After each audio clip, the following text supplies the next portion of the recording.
Imaginez pouvoir capturer chaque instant avec une liberté totale, puis recadrer votre vidéo à l'infini. C'est la promesse des caméras 360, et après avoir testé ces deux modèles sur le terrain, je peux affirmer que c'est un format incroyablement pratique et agréable à utiliser. Vous posez la caméra, vous profitez du moment, et vous savez que vous obtiendrez un rendu fluide, dynamique et entièrement recadrable au montage. Que ce soit pour du vlog, des voyages ou simplement pour immortaliser des souvenirs sous un angle différent, la 360 est une véritable révélation. Si vous vous intéressez à ce type de caméra en 2025, vous avez sûrement croisé la route de l'Insta360X5 et de la nouvelle Osmo 360. Sur le papier, elles partagent de nombreux points communs, mais à l'usage, l'expérience est radicalement différente. Dans cette vidéo, je ne me contenterai pas de vous lister des spécifications techniques ou des arguments marketing. Je vais vous montrer les véritables distinctions à l'utilisation et surtout vous aider à choisir celle qui correspond le mieux à votre style de tournage et à vos besoins. Ah, et une petite surprise avant de plonger dans le vif du sujet. Un Mac Mini M4 est à gagner jusqu'au 31 août. Restez bien jusqu'à la fin pour découvrir comment participer. Quand on parle de ce genre de caméra, la qualité d'image vient immédiatement à l'esprit, car une caméra 360 dont l'image n'est pas irréprochable perd tout son intérêt. Pourtant, la comparaison entre l'Osmo 360 et l'Insta360 est plus complexe qu'il n'y paraît. Sur le papier, G semble avoir un avantage avec un capteur plus grand, mais en réalité, ce n'est pas le seul facteur déterminant. L'Insta360X5, de son côté, a misé sur une optimisation logicielle poussée. Elle intègre 3 puces IA directement dans la caméra, qui travaillent sur la réduction du bruit, la stabilisation et le traitement des couleurs, sans oublier le fameux mode d'IRAP qui corrige efficacement la distorsion fichet. Et franchement, ce mode est bien supérieur à celui de la G. Côté colorimétrie, j'ai aussi une nette préférence pour l'Insta360. Les images sont plus équilibrées, plus naturelles, et surtout, vous n'avez pas besoin de passer des heures en étalonnage. Personnellement, j'apprécie quand le rendu est propre directement depuis la caméra, surtout pour du contenu rapide ou du vlog, et sur ce point, la X5 fait un excellent travail. G propose un encodage en log 10 bits, tandis que la X5 est en 8 bits. En pratique, les fichiers G sont très lourds et la compression peut parfois être trop agressive, ce qui entraîne des détails moins nets dans les zones sombres, difficilement rattrapables en post-production. Par contre, là où G reprend l'avantage, c'est sur les résolutions et les fréquences d'image. Vous pouvez filmer en 8K à 50 images par seconde, ce qui est idéal pour des ralentis de haute qualité. l'Insta360 est limité à 8K à 30 images par seconde ou 5,7K à 60 images par seconde. En 4K, elle monte à 120 images par seconde, tandis que la G atteint 100 images par seconde. Donc, si vous prévoyez beaucoup de slow motion, la G pourrait être un choix plus intéressant. Bref, comme vous le voyez, en termes de qualité d'image pure, ce n'est pas un duel noir ou blanc. Les deux s'en sortent très bien, et les différences dépendront surtout de votre façon de filmer. Si vous recherchez un rendu impeccable directement sorti de la caméra, l'Insta360 est plus efficace. En revanche, si vous désirez plus de contrôle en post-production et des ralentis en 8K, la G pourrait mieux vous convenir. Après la qualité d'image, la stabilisation est un pilier essentiel pour une caméra 360, car elle est conçue pour filmer en mouvement. Que vous marchiez, couriez ou bougiez dans tous les sens, je dois avouer que les deux m'ont clairement bluffé, le résultat étant presque irréel. G, avec son Osmo 360, a intégré sa technologie Rocksteady 3.0, déjà bien connue sur les Osmo Action. Cette stabilisation électronique très performante est couplée à un mode horizon steady qui maintient l'horizon parfaitement droit, même lorsque vous inclinez ou faites pivoter la caméra. Le résultat est très propre. Que vous soyez à vélo, en voiture ou en train de courir, l'image reste fluide, sans à-coups et avec très peu de distorsion, le tout étant traité directement dans la caméra, sans nécessité de logiciel tiers. De son côté, Insta360 propose la stabilisation Flow State, qui est leur signature depuis plusieurs générations. Ici, elle est associée au 360 Horizon Lock, ce qui vous permet de faire tourner la caméra dans tous les sens sans jamais rompre l'axe horizontal. Le plus impressionnant est que cela fonctionne même lors de mouvements brusques ou imprévus, comme des secousses ou des changements de direction soudains. Dans tous les cas, l'image reste parfaitement stable, sans vibration ni flou. Mais là où l'Insta360 prend une légère longueur d'avance, c'est dans la constance du résultat.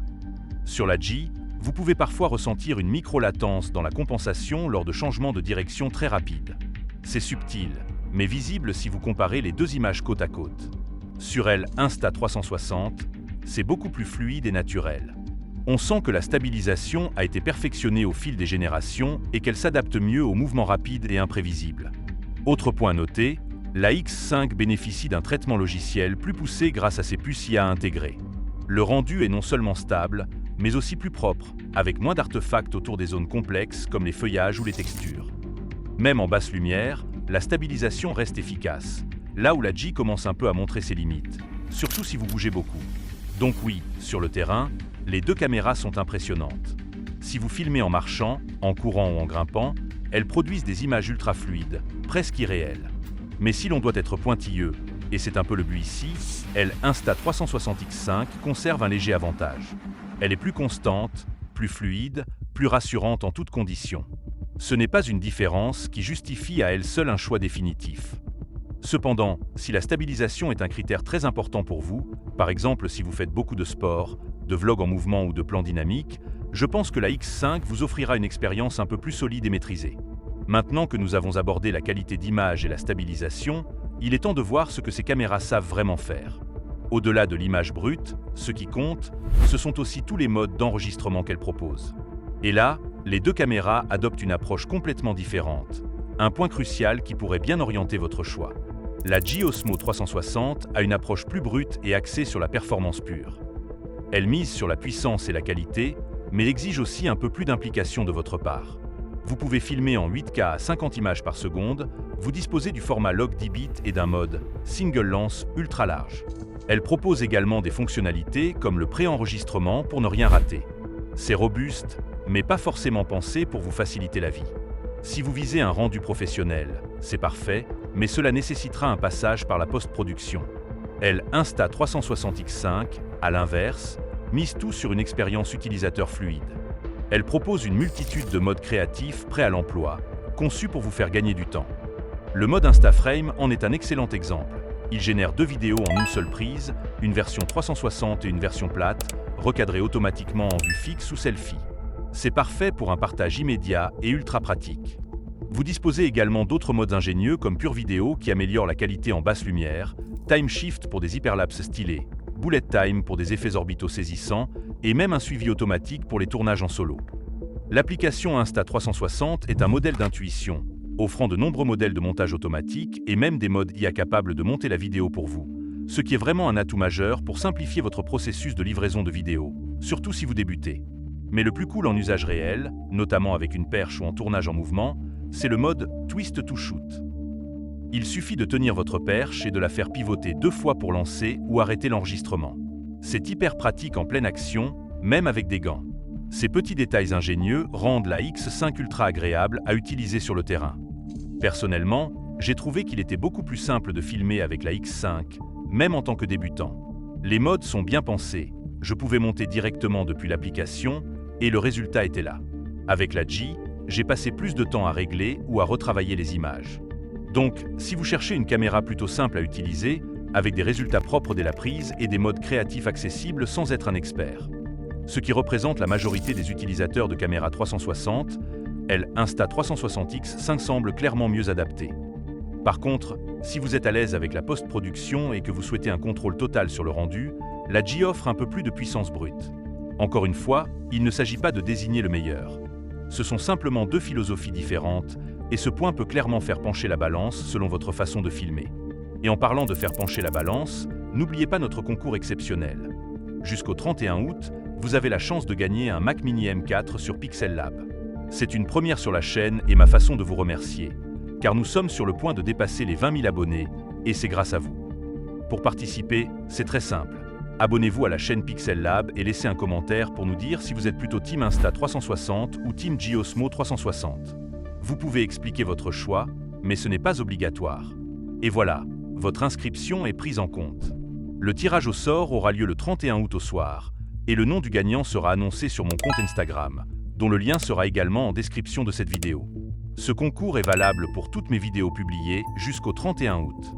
Bon, maintenant qu'on est entre abonnés, une fois que vous avez choisi votre caméra et commencé à filmer, un autre élément entre vite en jeu, les accessoires. Car une caméra 360 seule, c'est bien, mais selon ce que vous voulez faire, le type de perche, les fixations et les batteries dont vous disposez peuvent changer radicalement l'expérience. Et là-dessus, G a fait un travail remarquable. On a l'impression qu'ils ont anticipé tous les usages possibles. Vous trouverez des fixations pour casque, vélo, moto, planches, des supports magnétiques, des caissons étanches, des trépieds, des accessoires pour batterie boostée. Tous ces accessoires sont vraiment bien pensés pour ceux qui filment en action dans des contextes parfois extrêmes. Si vous faites de la moto, du VTT ou si vous voulez fixer votre caméra un peu partout sans difficulté, G a clairement une longueur d'avance. L'héritage de G dans le monde des drones et des caméras d'action se ressent clairement ici sur l'Osmo 360. Le pack Aventure Combo est déjà bien fourni, mais derrière, c'est tout un écosystème qui continue de s'agrandir. Franchement, pour un usage très terrain, cela coche de nombreuses cases. Cependant, si l'on met de côté la quantité, Insta360, forte de son expérience dans le monde de la 360, fournit des accessoires vraiment ultra adaptés. Il propose, selon moi, 2 accessoires indispensables que G ne propose tout simplement pas. Le premier est la perche à selfie pliable, et franchement, c'est un détail qui change tout. C'est tout bête, mais hyper bien pensé. La perche se replie directement contre la caméra. Elle est fine, discrète, et une fois repliée, vous pouvez littéralement la glisser dans une poche ou un petit sac sans vous prendre la tête. Pas besoin de la démonter, de la replier en 3 morceaux ou de chercher comment la ranger. Et je dois être honnête, c'est un aspect qui m'a souvent frustré avec les caméras 360. À chaque fois que je voulais ranger la caméra alors qu'elle était encore fixée à la perche, c'était une galère. Le stick est rigide, long, un peu encombrant. Soit vous le dévissez à chaque fois, ce qui devient vite agaçant, soit vous le laissez monter et vous avez peur de l'abîmer. Il n'y a pas vraiment d'entre-deux. Alors qu'avec le foldable stick des Insta360, je replie la perche, je mets la caméra directement dans la poche de ma veste ou dans un petit sac, et c'est réglé. Aucun stress, aucune perte de temps, et surtout, cela me donnait envie de ressortir la caméra plus souvent, car je n'avais plus cette contrainte de devoir l'installer et la désinstaller constamment. C'est vraiment ce genre de petits détails qui, à la longue, transforment votre expérience au quotidien et renforcent cette impression que Insta360 est pensée pour un usage rapide, fluide, sans friction. G propose un excellent stick pour filmer, mais pour la portabilité, Insta360 est clairement au-dessus. Le deuxième accessoire qui, selon moi, fait toute la différence, c'est le kit de remplacement de lentilles. Franchement, une fois que vous l'avez, vous comprenez pourquoi toutes les caméras 360 devraient le proposer. Sur ce type de caméra, les objectifs sont ultra exposés. Vous pouvez faire attention autant que vous voulez. Il suffit d'un mauvais appui, d'un petit frottement sur une surface rugueuse, et c'est la rayure. Et une rayure sur une lentille 360, ce n'est pas juste un petit défaut, cela ruine l'image. Vous vous retrouvez avec une tache floue, une déformation en plein milieu de la vidéo, et c'est vraiment irrécupérable. Et là, je parle en connaissance de cause, car j'ai malheureusement rayé la lentille de ma G Osmo 360, la rendant inutilisable en l'état. Je vais même vous montrer la rayure à la caméra pour que vous voyez à quel point le moindre choc peut avoir un impact majeur. Le pire, c'est que j'avais fait attention. Ce n'était pas une chute, juste un appui un peu maladroit en la posant. Résultat, lentille marquée, image ruinée et caméra inutilisable en l'état. Alors que sur Insta360X5, vous avez une solution très simple, le kit de remplacement de lentilles. Si jamais vous en abîmez une, vous dévissez, vous remplacez, et c'est reparti. C'est rapide, propre et surtout rassurant. Vous filmez avec plus de liberté et stressez moins à chaque fois que vous la posez ou la rangez à la va-vite. Encore une fois, ce n'est pas un simple accessoire bonus, mais une solution officielle intégrée dès la conception pour les utilisateurs exigeants. Pas besoin de démonter la moitié de la caméra, ni d'envoyer quoi que ce soit en réparation. C'est vous qui gérez, et c'est un vrai plus. Chez G, pour l'instant, aucune lentille remplaçable n'est proposée, pas de kit prévu. Juste un petit capuchon en silicone pour protéger les objectifs quand la caméra est rangée.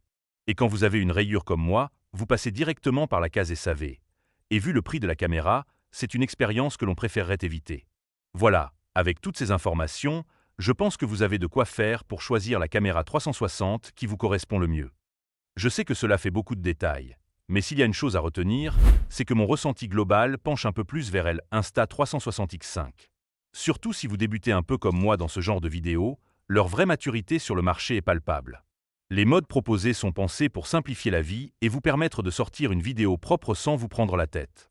G, de son côté, arrive avec un super matériel, il n'y a pas de débat là-dessus, mais avec un état d'esprit encore très orienté vers les professionnels de la vidéo ou un grand public un peu plus technique.